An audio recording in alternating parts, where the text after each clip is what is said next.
پڑھنے کی وجہ سے، اور ابلیس یہی چاہتا ہے کہ آپ اس کو نہ پڑھیں، کیونکہ سب سے بڑا بید جو اس کتاب کے اندر ہے وہ ابلیس کی شکست ہے، وہ ابلیس کی شکست ہے۔ ایک فرشتہ ابلیس کو پکڑ کر اسے قید خانہ میں ڈال دیتا ہے۔ 1000 برس تک یہی راز ہے جو یہ مکاشفہ رویل کرتا ہے، یہی راز ہے جو ابلیس کو بے نقاب کر دیتا ہے۔ یہ مکاشفہ کی کتاب ہے، ہمیں اسے پڑھنا چاہیے، اور جب ہم اس کی سمری پر غور کرتے ہیں تو اس کی سمری میں لکھا ہے کہ پہلا جو پہلے باب کی 1 سے 3 آیات تک سلام، آداب اور مبارک بادیاں ہیں، اور چوتھی آیت سے 8ویں آیت تک جو ہے یہ وہ کلمات برکات ہیں۔ اس کے اندر ہمارے لیے کیا ہے؟ برکت ہے۔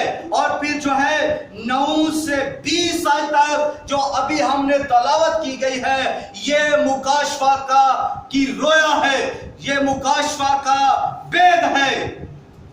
اور جب ہم یسوع مسیح کا مکاشفہ دیکھتے ہیں تو اس میں جو ہے 3 عدالتوں کا ذکر ہے۔ پہلی عدالت یہ ہے کہ 7 مہریں کھلتی ہیں، دوسری عدالت جب شروع ہوتی ہے تو پھر 7 نرسنگے ہیں، اور دوسری عدالت کے بعد ایک وقفہ لیا جاتا ہے جو 6 اور 7ویں نرسنگے کے کھولنے سے، 7ویں نرسنگا کے بجنے سے پہلے ایک وقفہ دیا جاتا ہے، وہ خاموشی ہے، اس کو آدھے گھنٹے کی خاموشی کہا گیا ہے۔ پھر جو اس کے بعد تیسری عدالت شروع ہوتی ہے، اور تیسری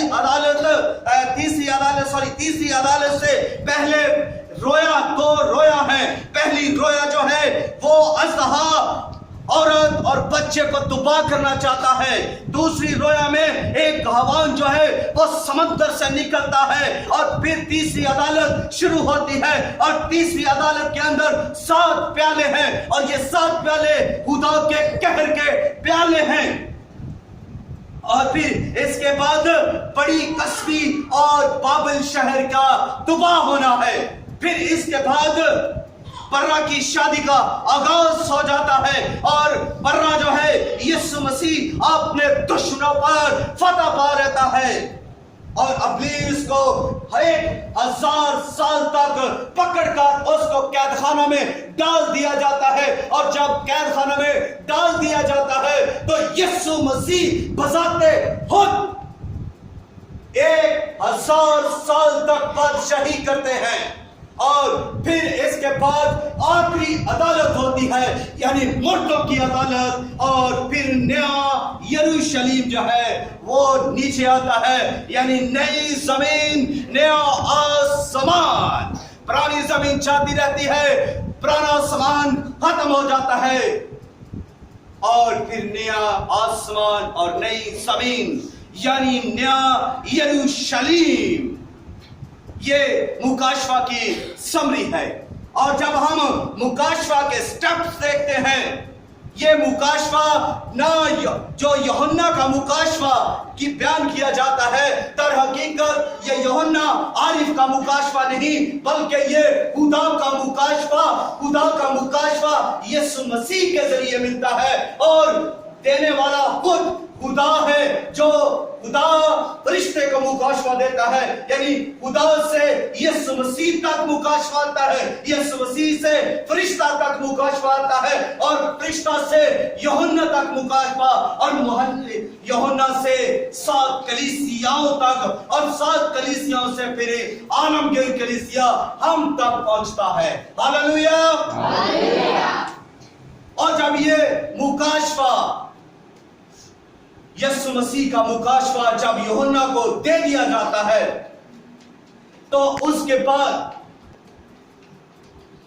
یوحنا جو ہے، جو یہ وہ یوحنا ہے جو یسوع مسیح کا شاگرد ہے۔ اس کا ایک بھائی ہے، اس کا نام ہے یعقوب، اور ان دونوں بھائیوں کو کا لقب جو بائبل میں ہے وہ ہے گرج کے بیٹے. جب یوحنا عارف نے یہ مکاشفہ لکھا تو اس کی عمر جو ہے وہ 95 برس تھی. وہ ایک ضعیف اور بوڑھا شخص ہو چکا تھا. جب اس کو یہ مکاشفہ ملا، جب اس نے یہ مکاشفہ لکھا تو اس وقت مسیحیوں پر ظلم کے پہاڑ الٹا دیے گئے تھے. ہر طرف ظلم تھا، ہر طرف دباؤ تھا. نیرو بادشاہ کی جب حکومت آتی ہے، جب ابتدائی کلیسیا اور یوحنا عارف جو ہیں درد کے اندر ہیں، دکھوں کے اندر ہیں، مشکلات کے اندر ہیں اور دشواریوں کے اندر ہیں، جب یہ نیرو بادشاہ کیسر نیرو بادشاہ جو ہے جس نے بچپن میں یعنی لڑک پن کے اندر اپنے دوست کو قتل کر دیا، پھر جب وہ بڑا ہوا تو اس نے اپنے بھائیوں کو قتل کر دیا اور پھر آگے چل کر اس نے اپنی ماں کو زہر دے کر مار دیا. یہ ایک ظالم ترین بادشاہ ہے، یہ ایک ستمگر بادشاہ ہے، کروڑ بادشاہ ہے. اس نے یہ اعلان کر دیا کہ میں خدا ہوں، یعنی اس نے خدائی کا دعویٰ کر دیا. اور جو لوگ اس کی سلطنت کے اندر تھے اس نے ان سب سے اپنی پرستش کروانی شروع کر دی اور کہا کہ اس نے منادی کروا دی کہ مجھے خدا مانا جائے، مجھے آقا کے طور پر، بھگوان کے طور پر، دیوتا کے طور پر میری پرستش کی جائے. اور اس کے بعد جو ہے اس نے مسیحیوں پر بھی زبردستی سے ان کو کہا کہ میری پرستش کرو، مجھے بادشاہ مانو، مجھے خدا مانو. لیکن ابتدائی کلیسیا کے لوگوں نے اس سے خدا ماننے سے انکار کر دیا. انہوں نے بربلا کہا کہ تو نیرو ہمارا بادشاہ نہیں، ہمارا بادشاہ جو ہے وہ خداوند یسوع مسیح ہے. جب اس نے یہ سنا تو پھر اس نے مسیحیوں پر ظلم کے پہاڑ گرا دیے. اس نے ہر طرح سے مسیحیوں کو ستانا شروع کر دیا. اس نے بعض کو جو ہے مصلوب کر دیا، بعض کو اس نے پھانسی لگوا دیا، بعض کو اس نے بازاروں میں پٹوایا، بعض کو اس نے اسٹیڈیم کے اندر شہروں کے آگے ڈال دیا، اور بعض کو اس نے جو ہے موم کے پتروں کی طرح جلا دیا، اور بعض کو اس نے جو ہے جانوروں کی کھالوں کے اندر سی کر ان کو کتوں کے آگے ڈال دیا تاکہ ان کو وہ چیر پھاڑ دے. انہوں نے مسیحیوں پر ظلموں کی انتہا کر دی اور یہاں تک ماؤں کو اپنے بچوں سمیت جو ہے وہ قتل کر دیا گیا. ان کو اسٹیڈیم پر جو ہے بلیڈوں سے ان کو قتل کر دیا گیا. ان کی گردنیں ان ماؤں کے سامنے بچوں کی الگ کر دی گئی. بچے بلکتے تڑپتے ماؤں کے سامنے اور مائیں جو ہے وہ گراتی ہوئی. لیکن انہوں نے مسیح کا انکار نہیں کیا. خوف و ہراس کی انتہا یہ ہے کہ مسیحی عورتوں کی تذلیل کی گئی، ان کی عزتوں کو تار کیا گیا. بعض بیٹیوں کو، بہنوں کو، عورتوں کو اس گلیوں میں ننگا دوڑنا پڑا. نیرو نے ظلم کی انتہا کر دی مگر انہوں نے مسیح یسوع کا دامن نہیں چھوڑا. انہوں نے کہا نیرو تو کچھ بھی کر لے، ہمارا خداوند یسوع مسیح ہے اور ہمارا بادشاہ تو نہیں ہے بلکہ خداوند یسوع مسیح ہے. ہاللویا. اور اسی ظلم کے اندر جب ہر طرف سزائیں دی جا رہی تھی، ہر طرف اذیتیں دی جا رہی تھی مسیحیوں کو، تو جو یوحنا رسول ہیں، یوحنا عارف کو بھی ایسے عالم میں درد سے، دشواریوں میں جب وہ منادی کر رہا تھا تو اس کو پکڑ لیا گیا اور اس کو پکڑ کر تیل کے ابلتے ہوئے کڑاہ میں ڈال دیا گیا.